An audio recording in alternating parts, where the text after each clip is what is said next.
Over the weekend, as we all know, Kobe Bryant tore his Achilles after a move he said he has done 1,000 times, and we've seen him do it 1,000 times. Recovery time is 6 to 9 months. The Lakers currently have a 1.5 game edge, I believe. I think it's 1. Last time I checked this morning on ESPN, it was 1.5 over the Jazz. However, the Jazz own the tiebreaker. They have 2 games left. Will the Lakers make the playoffs, firstly? The Jazz, I believe, have the Timberwolves on the road. And then Memphis. And then Memphis on the road. After the win against the Spurs last night, which is remarkable to win that game without Kobe. Surprising, yeah. You know, when the Spurs, it mattered to the Spurs. Well, it depends.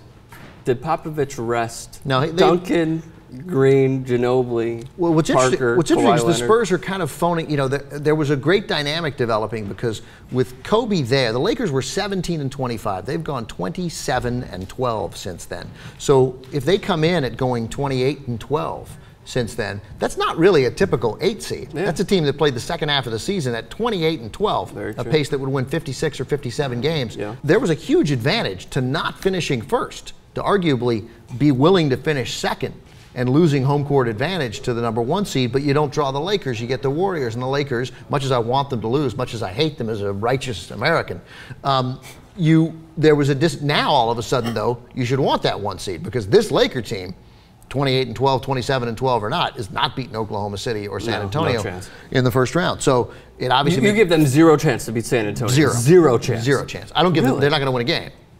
This Laker team won't win a game. Bet right now. All right. If they, what are we betting? What do you want? $1,000? 5. All right, 5. Okay, 5,000. $20. $20. All right, fine. They won't win a game in the first round. There's no chance that they will not win a game in the first round. Okay. But it's against the Spurs. It's not against the Thunder. Our bet is the Spurs. How about the bet is whoever they play? No, I think they'll get swept by the Thunder. If they play the Spurs, I think they'll win at least a game. Okay, all right, fair enough. All right. The discussion that I heard this morning on 710 was that, oh, well, now we're going to see the Dwight show.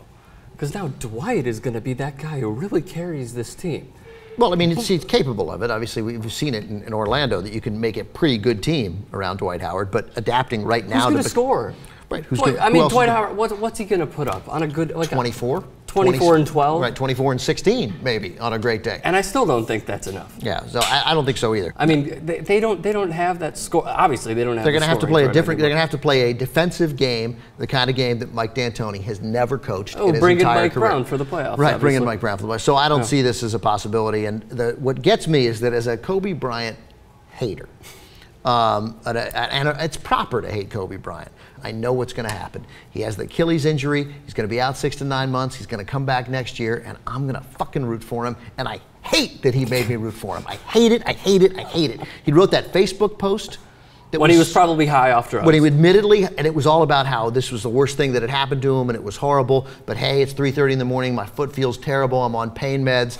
And then this perspective of, hey, look, the world is filled with many worse things than a guy who's a millionaire injuring his Achilles, but it feels horrible, right? It was so honest. I felt like he contradicted himself. But I liked it because he's like, look, for me right now, I'm outraged. I have rage that this happened to me, but I get big picture, doesn't really matter. I thought it was great. It was the most human thing I have ever seen from Kobe. I loved it. I thought it was so candid, so authentic, and I know it like rooting for Jack Nicklaus in 1986, who I never cared about at all at the Masters. All of a sudden, Kobe next year as a 35, 36-year-old guy coming back from Achilles, I'm going to be like watching those fourth quarters and being like, he's a warrior, and I'm going to hate myself because of it. So fuck you, Kobe Bryant. Going back to your human point, I think he started becoming more of a, however you put it, more of the human element. More genuine. When he decided to, during this season, say, you know what, I really don't give a fuck anymore. And he decided to be so brutally honest with the media after all of those games. Yeah, I agree. That it's like, you know what, he gained a lot of my respect. He did. He stopped. He doesn't say, there's no sound, even his sound bites after this game were great. After the game where he hurt himself. You could tell he was crying, Yeah, too. I mean, it's just, I don't like the folklore around him either, this notion that he's a warrior like no one else is, when of course there are other people who would have fought just as hard and played just as tough as Kobe, they're just not as good. Yeah. Now that said, he's clearly an outrageous competitor, a Jordan-level competitor. There are tons of other competitors at that level who aren't as good.